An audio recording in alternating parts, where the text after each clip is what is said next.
Gasta-se tempo no discipulado para se conhecer e encaminhar bem o discípulo. Eu quero focalizar isto. Todo relacionamento cristão superficial é falho, não vai trazer proveito, não será duradouro, pode abrigar pecados ocultos que vão se revelar mais tarde e pode levar a pessoa a correr o risco de não ser salva. Ela estará enganada, pensando que indo à igreja, assistindo reunião de vez em quando, ela está garantida, porque afinal de contas ela crê com seu coração sincero.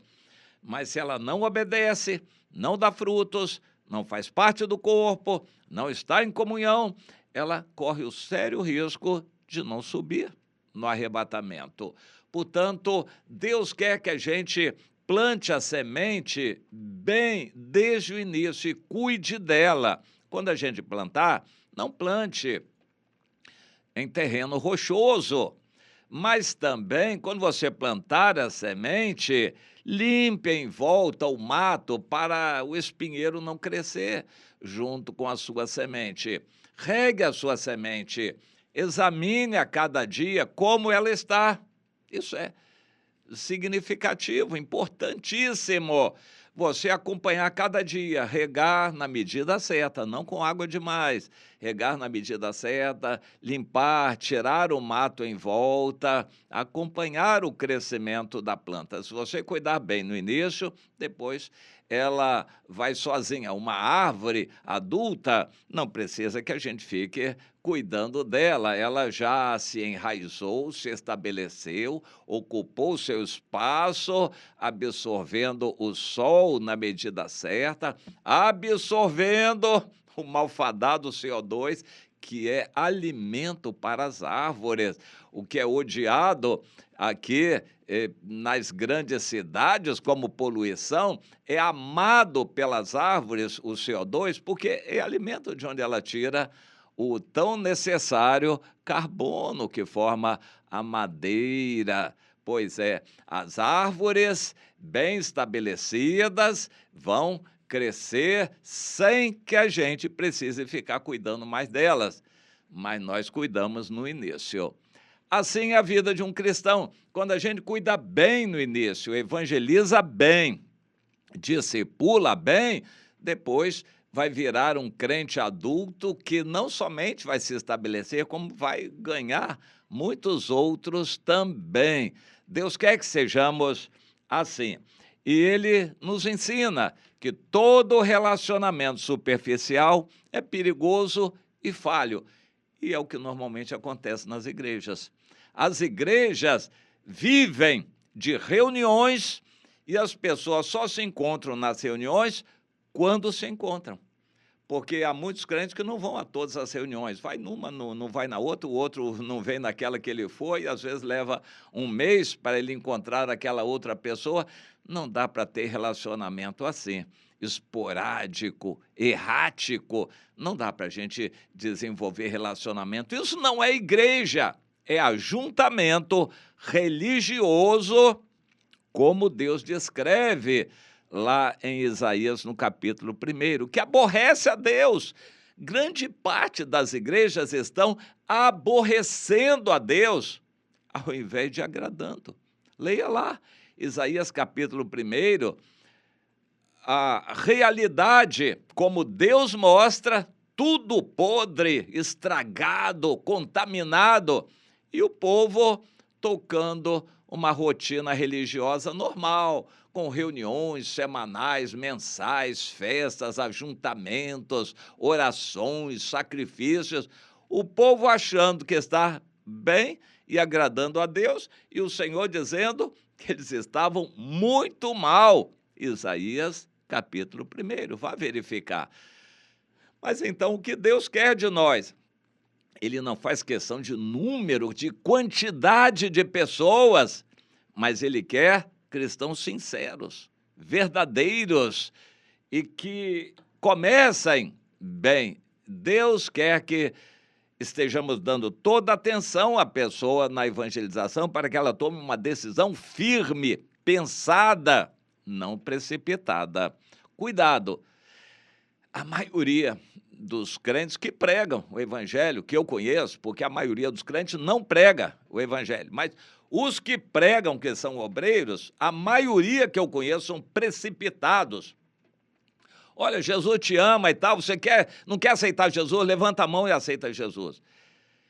Isso é uma brincadeira de mau gosto que ofende a Deus, é como baratear uma mercadoria de fim de feira, está assim jogando o evangelho como se fosse arroz de quinta qualidade.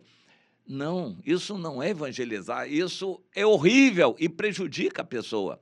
Suponhamos que a pessoa é sincera. Você quer aceitar Jesus? Quero. Então levanta a mão e aceita. E depois larga a pessoa, não dá orientação, e ela diz, e agora o que eu faço? Claro que vai voltar para o mundo, para a vida dela, pior ainda do que era antes. É triste isso. A maioria dos crentes não evangeliza. E dos que evangelizam, a maioria é precipitada. Eles não evangelizam direito porque não querem gastar tempo. Eles acham que já contabilizaram o fruto deles quando pedem para uma pessoa levantar a mão. Quer que eu ore por você? Você aceita Jesus? Levanta a mão e eu oro por você. E eles vão contabilizando essa pessoa como um número no currículo deles. Na verdade, eles estão estragando mais esta pessoa com uma pregação artificial. Deus quer que gastemos tempo para conferir se a pessoa entendeu as 4 leis espirituais, se ela está arrependida de seus pecados, se ela está verdadeiramente crendo em Jesus e se ela verdadeiramente nasceu de novo, se ela recebeu o Espírito Santo. Quando alguém nasce de novo e recebe o Espírito Santo, isso é inconfundível. E nós temos que gastar tempo com o novo para nos certificarmos disto. Mas as igrejas gostam de receber pessoas, visitantes, membros, pessoas de outras igrejas, venham, vamos somar todos aqui. E faz ali aquela salada de crentes de todo tipo que tem um relacionamento muito superficial. Isto não é igreja, não é corpo de Cristo, é um ajuntamento religioso. Mas então Deus quer que dediquemos tempo para nos certificarmos que a pessoa está bem, está firme, para sentirmos sinceridade nela. Porque também há muitos que vêm para o evangelho por interesse. Vêm para o evangelho porque querem uma cura. Vêm para o evangelho porque querem prosperidade. Vêm para o evangelho porque eles querem um ambiente social, eles querem amigos, e na igreja eles vão encontrar amigos.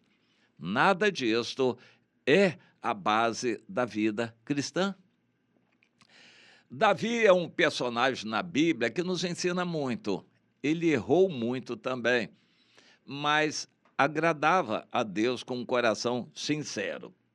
Em determinada situação, o Saul já tinha morrido, Davi estava reinando no sul, em Judá, e Deus o estava abençoando. E lá no Reino do Norte era uma confusão, disputa pelo poder, até que depois de muitas lutas, problemas e brigas e confusões, o Abner conseguiu. Abner era o comandante do exército de Saul, ele era primo de Saul. Ele controlava as forças armadas, ele conseguiu estabelecer como rei, certamente que não foi fácil, porque também não foi imediato. Ele conseguiu estabelecer como rei um sujeito desprezível, que não tinha personalidade, um filho de Saul chamado Isbosete, que era um João Ninguém, não tinha vontade própria, portanto era dirigido pelo próprio Abner. O Abner era um homem forte, nominalmente quem era rei era o Isbosete. E lá pelas tantas do Isbosete se sentiu o rei, interessante, e deu uma dura no Abner, e o Abner não gostou daquilo não. O Abner disse, quer saber de uma coisa? Eu vou passar para o lado de Davi, eu estou fazendo beneficência a você e você quer me culpar por causa de uma mulher? Eu tenho liberdade, eu já fiz beneficência para a tua família toda, desde teu pai Saul, e agora você quer me culpar por causa dessa mulher que eu peguei aí. Vamos fazer o seguinte, eu vou passar para o lado de Davi e vou entregar o reino todo para ele. E foi, e Davi o recebeu bem. Não era para receber. Aquilo era uma traição. Davi estava ou estaria abrigando uma traição do Abner contra o chefe dele, o senhor dele, que era o rei Isbosete, filho de Saul. Davi errou, recebendo o Abner com todas as honras e a comitiva dele. Mas Deus providenciou que o Joabe, que era o comandante do exército, ficasse enciumado e tramasse uma armadilha que deu certo para chamar o Abner de volta e matar o Abner à traição. O Joabe fez isso. Ele era uma máquina de guerra, era esperto, malicioso, o Joabe era assim, e acabou matando Abner. Davi ficou chateado com aquilo, mas teve que aceitar o fato de que o Abner já não vivia mais. E aquilo que Davi esperava que o Abner fizesse, que era trazer todo o povo de Israel para se juntar com Davi e ele ser rei de todo o país, isso não aconteceu naquela ocasião, porque não era vontade de Deus. Então aprenda isso. Davi estaria com o Abner, todo falso, fingido, malicioso, armadilhoso. Como a gente vai conviver com gente desse tipo? Há igrejas que estão recebendo obreiros interesseiros, dividiram uma igreja lá e querem se juntar com a gente aqui. Isso não vai dar certo, não é o caminho de Deus. Você abrigar na igreja aqui alguém que está traindo o outro lá. Não podemos nos levantar contra irmãos, dividir igrejas, aceitar pessoas mal intencionadas que vêm para o nosso meio. Deus quer que façamos a coisa do jeito certo. Não vamos nos precipitar, temos que gastar tempo conversando, confessando pecados, acertando a vida, senão a obra de Deus não vai para frente. Entenda isso, não queira asfaltar o caminho de um discípulo, facilitar a vinda dele. Ele tem que vir quebrantado, com o coração contrito diante de Deus, arrependido da velha vida e não de qualquer jeito. Não queira facilitar a vinda de ninguém. Não queira manter um relacionamento superficial. Isto não é igreja. Igreja é verdadeira, sincera, pessoas que amam uns aos outros, e Deus vai nos empurrar para as dificuldades para que isso aconteça. Você entende?